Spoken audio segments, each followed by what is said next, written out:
자, 여러분, 안녕하세요. 좋은 주식TV입니다. 어느새 한 주가 또 지나갔고, 네, 1월도 이제, 상당히 많이 2주가 지나가고, 어느새 시간 진짜 빨리 가는 것 같아요. 1월도 이제 반이 지나가고 반이 남았는데, 지금 증시 분위기는 좀 폭발적인 어떤 흐름을 유지하다가, 어제 한국은행의 금융통화위원회, 어, 이게 제가 이제 이번 주말에는 좀 들려드릴 생각인데요. 아주 중요한 몇 가지 요소들이 나왔습니다. 결국은 좀 증시가 이 폭발적인 상승세를 조금 거둘 수 있는 그런 재료들이 나왔는데, 오늘도 일단은 증시는 뭐 긍정적인 어떤 흐름이 나왔습니다. 일단 가던 길을 이번 주까지는 가는데 다음 주는 어떻게 될까? 약간 좀 고민스럽습니다. 판단을 하고 예상을 하기가.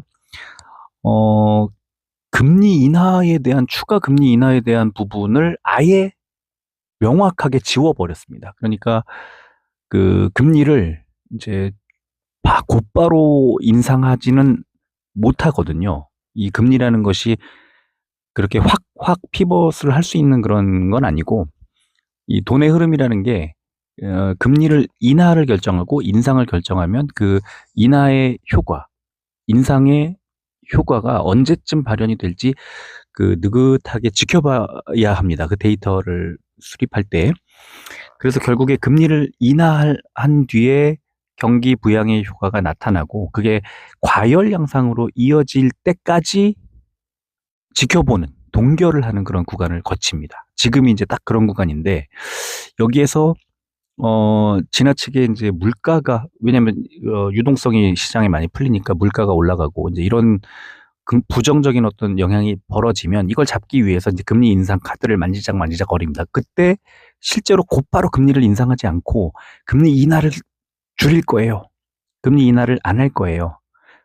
금리 인상을 검토할 수 있어요. 이렇게 완만하게 매파적인 어떤 발언을 각국 중앙은행 수장들이 슬쩍슬쩍 꺼내면서 시장을 조금 식힙니다. 과열된 부분들을. 이제 첫 번째가 나온 거예요. 자, 이제 제가 올해 우리 증시를 예상하면서 하반기에 증시가 좀 가라앉을 거고 상반기에는 어느 정도 상승 추세가 좀 이어질 가능성이 높다. 이렇게 말씀을 드렸죠. 2026년은 지난해 있었던 성과를 지키는 한 해가 돼야 한다. 이런 말씀을 거듭거듭 드리고 있는데, 자, 시작된 겁니다. 그런데 시장은 아직까지는 안 무서워해요. 그죠? 안 무서워했잖아요. 오늘도 올랐잖아요. 다음 주엔 조금 조정 나올 수도 있는데, 지금은, 어, 곧바로 이 증시가 고꾸라지면 안 돼요. 왜? 천천히 수익을 거둬들여야 됩니다. 세력들이. 아직은 좀 더 활발할 것까지는 아니어도 이렇게 살살 이렇게 좀 연착륙을 하는 시간이 필요합니다. 그렇기 때문에 잘 가던 애들을 이제 수익을 실현하는 시기, 그 다음에 이제 개인 투자자들을 꼬드기는 그런 시기가 이제 뭐 오늘도 그랬지만 다음 주에 좀 나오지 않을까 이런 생각이 들고, 그런 측면에서 지금 증시를 예상하고 좀 할 때 이렇게 너무나 지금까지처럼 폭발적인 그런 기대를 하는 것보다는 어느 정도 수익을 챙길 부분들은 좀 챙기는 게 좋다. 이런 생각을 좀 많이 하게 됩니다. 자, 그래서 이제 오늘은 제가 이따가 시황 정리를 할 때 좀 자세히 언급을 하겠지만, 지금은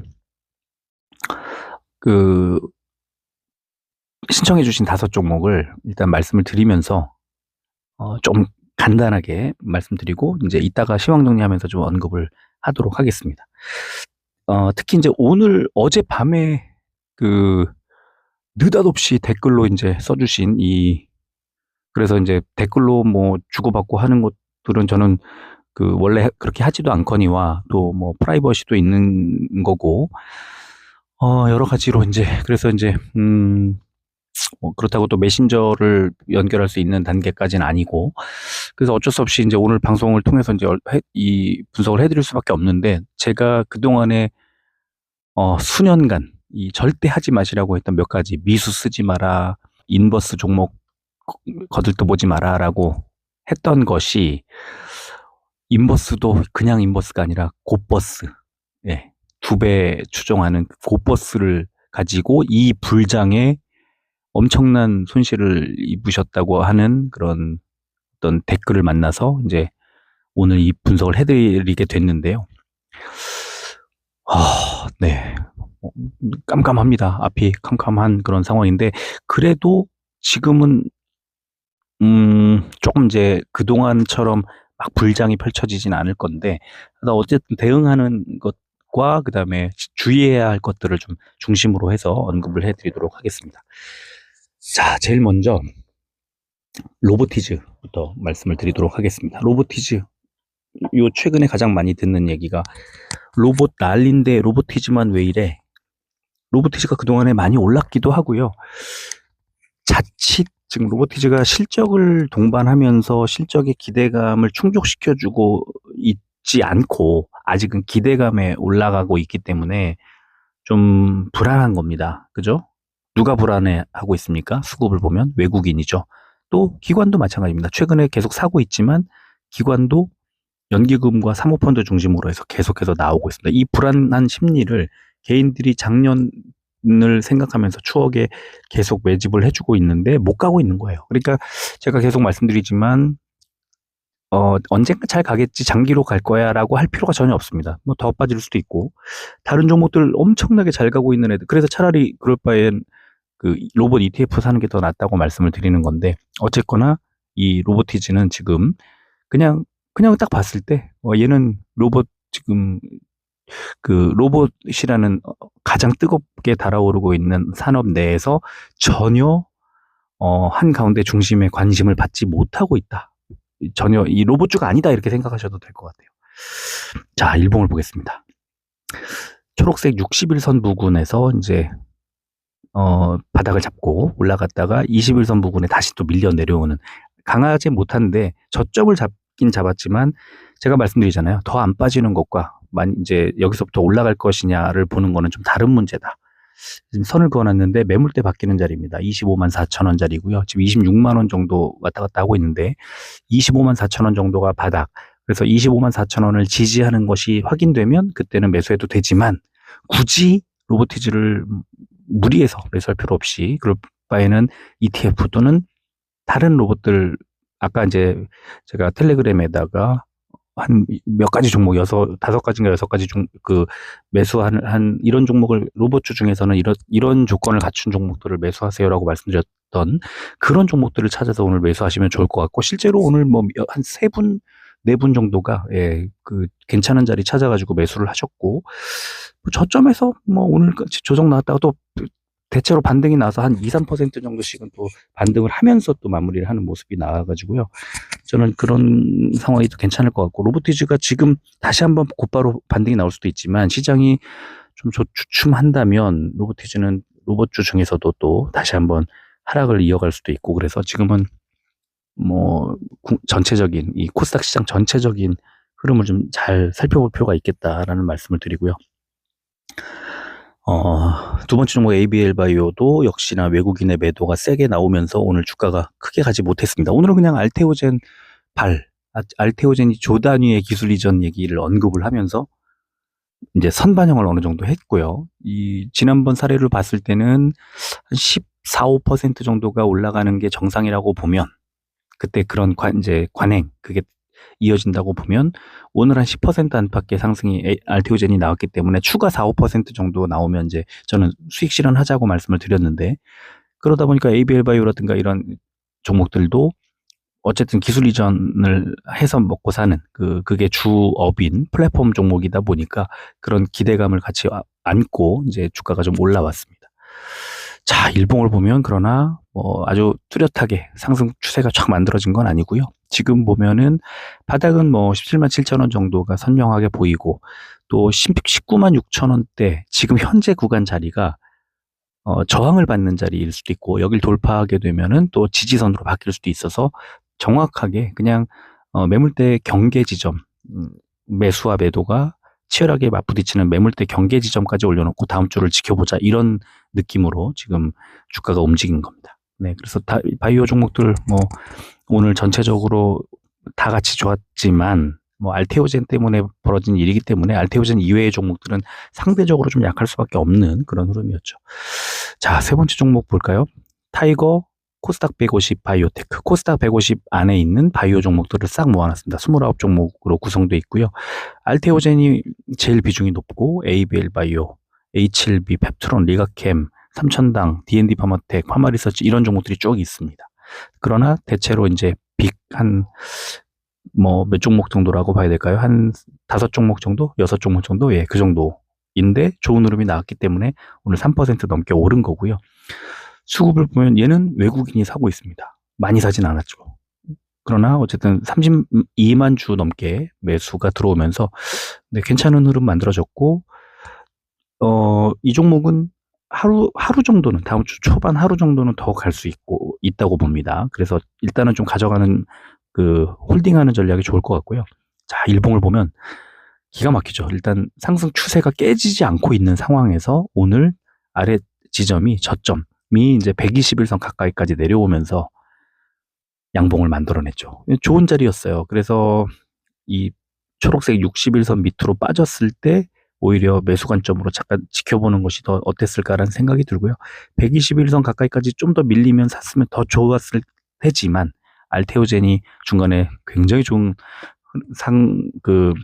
어떤 상승 호재를 만들어내면서 이제 급등을 하게 됐고 지금 보시면은 정확히 그 매물대 바뀌는 지점까지 딱 연결돼 있죠. 아까 ABL하고 똑같죠. 그래서 얘도 마찬가지입니다. 뭐 ETF니까 이제 알테오젠 흐름에 따라 달라지겠지만 약간 더 상승을 해서 아마 19,000원 가까이까지 붙이는 그런 모습이 만들어지지 않을까 다음 주 초반에 이렇게 말씀을 드리고요.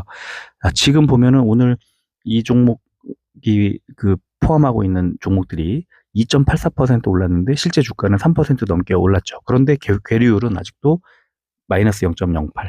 아직도 조금 더 올라가야 되는 그런 상황이고 다음 주 초반에 알테오젠이 역시 상승 추세 속에 조금 더 올라간다면 이 종목은 뭐 당연히 좀 더 올라갈 가능성이 높다. 이렇게 말씀을 드리겠습니다. 자, 네 번째 종목 삼성전기, 뭐 기판 이런 거 하는 애들은요. 반도체가 가면 무조건 따라갈 수밖에 없는 종목이라는 걸 10만 원대 초반에서부터 계속 말씀을 드렸는데 지금 이제 30만 원 가까이까지 온 자리에서도 지금도 좋을까요? 이거는 사실은 삼성전자 더 갈까요? 이걸 묻는 거랑 똑같아요. 그냥 단순하게 지금 실적 검증, 그러니까, 4분기 실적이 어떻게 나왔고, 1분기가 어떻게 나왔고, 이거를 과거형으로 만들면서 얘를 쫓아가면 안 되고요. 컨센서스 보면서 이제 전망을 해야 되는데, SK 하이닉스가 112만 원짜리, 목표 주가가 112만 원짜리 리포트가 나왔고, 삼성전자도 그에 상응하는 뭐 18만 원 이런 자리에 목표 주가가 가 있는 걸 감안하면 그래도 지금 현재 기준으로 봤을 때 한 20% 정도는 더 올라갈 가능성이 높다고 보면 얘도 한 5만 원 정도까지는 목표 주가가 만들어질 가능성이 높다. 그러면 지금보다는 조금 더 올라갈 거라고 보고 대응하는 게 맞고요. 그런데 이제 외국인이 사주지 않고 있으니까 이제 그거를 외국인의 매수가 들어와야 되는데 오늘 외국인의 매수가 같이 들어오면서 일단 나쁘지 않은 그런 흐름을 만들어냈습니다. 자, 일봉을 보면 상승 추세 깨지지 않고 있어요. 그래서 이 종목은 어차피 주가가 뭐 추세를 이탈하거나 뭐 그런 것도 아니고 반도체가 잘 가면 무조건 잘 갈 수밖에 없는 상황이라고 보면 그냥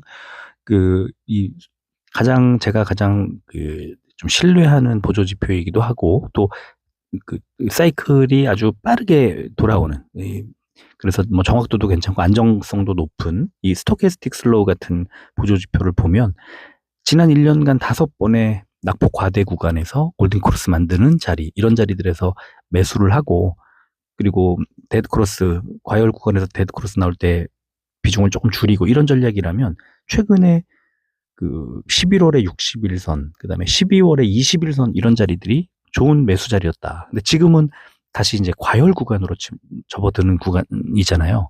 그래서 지금은 약간 홀딩을 하거나 좀 지켜볼 필요가 있는 그런 구간이 아닐까라는 생각이 듭니다. 그래서 지금은 쫓아가는 매수보다는 좀 지켜보면서 이 스토캐스틱 보조 지표가 매수 신호를 내줄 때까지 좀 기다리자, 이런 말씀을 좀 드리고 싶습니다. 자, 이제 문제의 코덱스 200 선물 인버스, 야, 곧버스입니다. 곧버스. 곱하기 2가 표시되어 있는. 지금 제가 이제 저하고 그 메신저가 연결되어 있지 않기 때문에 어떤 분인지 전혀 몰라요. 보통은 인버스를 건드리는 분들은 저한테 안 옵니다. 왜? 중수 이상일 가능성이 높거든요. 안 그러면 하수들은 인버스를 안 사요. 보지도 않아요. 근데 인버스를 사셨는데 곧버스를 사셨다? 2배로? 그러면 이거는 저한테 올 일이 없는데, 어제 뭐 너무나 애절한 그런 말씀을 글로 써주셨는데, 중수 이하일 가능성이 높기 때문에, 네, 일단은 제가 좀 차근차근 말씀을 좀 드릴까 합니다. 미리 말씀드리지만, 우리 다른 회원님들은 선물, 인버스, 곱하기 2, 제발, 네, 이 세 가지 중에 어느 한 가지라도 들어가는 건 손대지 않으셨으면 좋겠습니다. 밑에 노란색 표시를 해놨는데, 수익률 보시면 한 달 마이너스 33%, 석 달 마이너스 50%, 6개월 마이너스 64%, 1년 마이너스 81%. 왜 이렇게 됐을까요? 이거는 지수가 상승하면 반대로 떨어지는데 2배로 떨어지니까, 최근에 이 불장에서 과연 이걸 왜 샀을까? 그리고 마이너스 손실률이 어느 정도라고 이제 써주셨는데, 그렇게 될 때까지 뭐 하셨을까? 이게 지금 굉장히 궁금합니다, 저도. 전혀 아마 모르시는 분이 아닐까라는 추측을 하면서 제가 조금 더 자세하게 좀 말씀을 드리겠습니다. 자, 이 종목은 어떤 종목이냐면 이렇게 되어 있습니다. 코스피 200 지수. 근데 이거를 기초지수로 해서 선물 가격 수준을 종합적으로 표시하는 F지수라는 것을 추종하는데, 이게 이제 좀 중요합니다. 얘를 음의 2배수로 연동해서, 거꾸로 오르면 2배로 빼고 빠지면 2배로 오르는. 그러면 이 종목을 살 때는 어떻게 해야 될까요?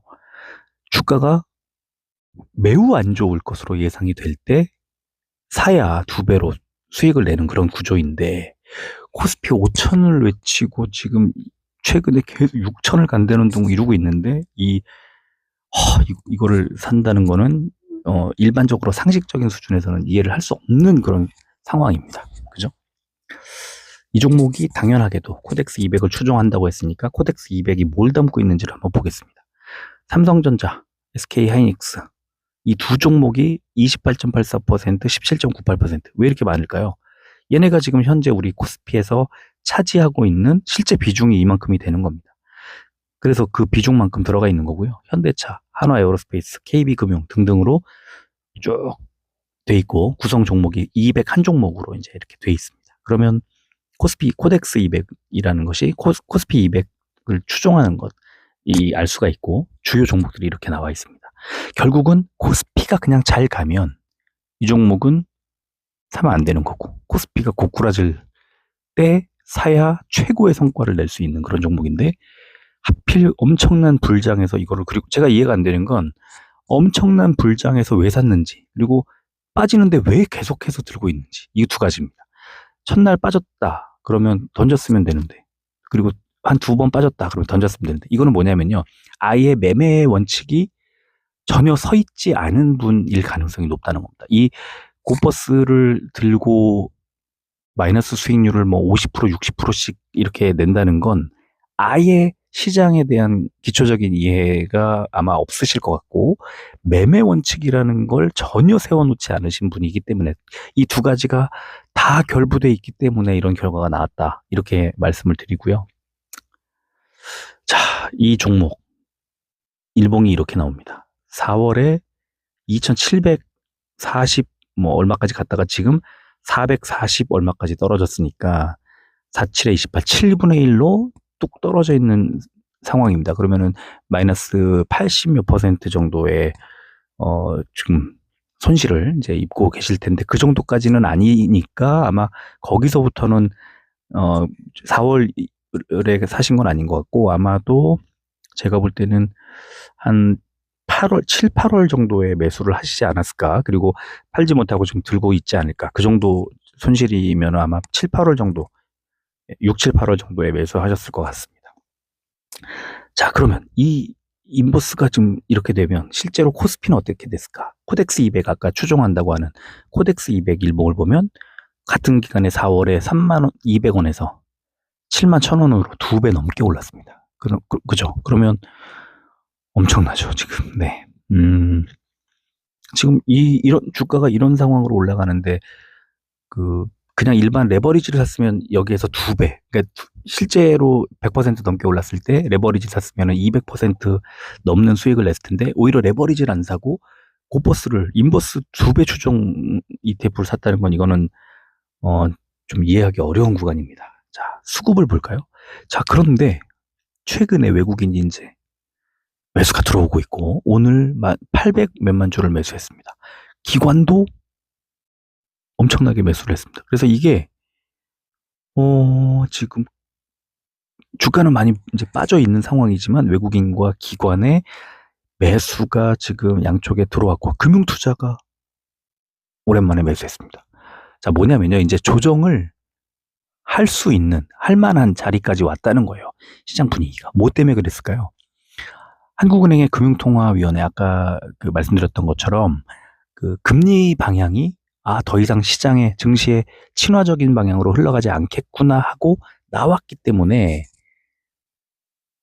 살짝 조정이 나올 수 있다. 이렇게 판단을 한 것 같아요. 네, 그러면은 이제 한번 좀 매수를 해볼 만한 그런 구간인데 문제는 알 수 없다는 거예요. 그렇게 예상이 되긴 하지만 그래서 저는 이제 지금보다 더 간다고 코스피가 5천 간다는 것은 저는 그렇게 생각하고 있거든요. 그러니까 코스피가 5천을 가는데 잠깐 한 4,500이나 600까지 좀 떨어졌다가 다시 갈 수는 있을 것 같아요. 그러면 결국 어떻게 되냐면 짧게 나오는 이 코스피의 하락, 조정, 이때는 이 고퍼스가 아마 상승을 하면서 조금 만회를 해주겠죠. 그런데 다시 재차 코스피가 올라가서 5,000포인트를 찍게 되면 그때는 엄청나게 또 손실이 날 수 있기 때문에 이 종목은 짧은 하락이 나올지 안 나올지 알 수 없지만 지금 현재 외국인 기관의 수급을 봤을 때 하락 쪽에 코스피의 조정 쪽에 베팅을 하고 있는 걸로 보면 약간의 조정이 나올 수 있는 자리인데 그 이후에 코스피 5천까지 그럼 못 가나요? 아니요, 갈 거예요. 그래서 코스피 5천을 갈 거기 때문에 이 종목을 길게 들고 있으면 절대 안 되고 짧은 조정이 나올 수도 있기 때문에 일단은 어차피 오늘 뭐 매도하셨는지 모르겠지만 월요일까지는 가져가 봐야 되니까 일단 월요일날 이 코스피가 하락해서 이 종목이 상승이 나올 때 그때 일부 비중을 덜자. 그게 저의 생각이고요. 만약에 월요일에도 코스피가 질주를 한다. 더 올라간다. 그럼 곧바로 그냥 비중을 줄여야 됩니다. 안 그러면 코스피 5천까지 여기서 더 가게 되면 이 종목을 들고 추가로 10%뭐 이상의 손실이 날 수도 있기 때문에 그렇습니다. 자, 그럼 이제 이 종목도 똑같이 지금 괴리율이 어떤지 보겠습니다. 오늘 아까 이제 F 코스피 200이라고 하는 선물 지수 이제 실제 밸류가 어떻게 움직였냐면 1.16% 1.16이 올라갔잖아요. 그러니까 39.88이 올라서 1.16%가 이제 올라간 건데 그러면 이 종목은 거꾸로 가는 거니까 2.16이 빠진 겁니다. 그죠? 그런데 괴리율이 아직도 0.13 이제 좀 약간 더 고평가되어 있다는 뜻이기 때문에 그러면 다음 주 초반에 아까 말씀드린 것처럼 이제 코스피 지수 전반적으로 조정이 나올 때 이 고버스 종목을 비중을 좀 줄이고 약간씩 비중을 덜어내는 그런 시간으로 삼아야 된다. 왜냐하면 궁극적으로 결국에는 5천까지 갈 거기 때문에 코스피 5천, 코스닥 1,000을 갈 거기 때문에 굳이 주가가 상승할 거라고 모두가 얘기하고 입을 모아 얘기하고 6천까지 얘기하는 사람들도 있어요. 그럼 코스피가 6천이 되면 지금 4,700에서 6천이 되면 이 종목 갖고 계시다가 마이너스 30% 납니다. 그러니까 그렇게 되지 않기 위해서는 무조건 비중을 줄여야 된다. 근데 곧바로 뭐 비중을 줄여도 좋지만 일단은 다음 주 초반에 혹시라도 코스피가 떨어지면서 이 종목이 상승을 하게 되면 그 상승하는 틈을 타서 비중을 좀 줄이고 만약에 코스피가 처음부터 막 올라서 더 손실이 난다면 그래도 비중을 줄여야 된다. 네, 그런 말씀을 드리겠습니다. 왜? 코스피가 5천, 뭐 그 이상도 갈 수 있기 때문에, 지금 그렇게 예상을 하고 있기 때문에, 비중을 좀 줄이고, 그 다음에 아까 초반에 말씀드린 것처럼 선물자 들어가는 거, 그 다음에 그 인버스, 그 다음에 특히나 2배수 추종하는 그런 ETF들은 위험도가 2배가 아니라 한 5배 위험해요. 그러니까, 어, 뭐, 증시를 잘 이해하고 아주 그 투자의 고수가 아니라면 손대지 말자. 관심을 끊자. 이런 말씀을 드리겠습니다. 자, 오늘은 이 정도 하고 마무리하겠습니다. 혹시 더 궁금하신 거 있으면 또 역시나 댓글로 써주시면 제가 또 주말이나 다음 주 초반에 다시 한번 봐드리도록 하겠습니다. 끝까지 들어주셔서 고맙습니다.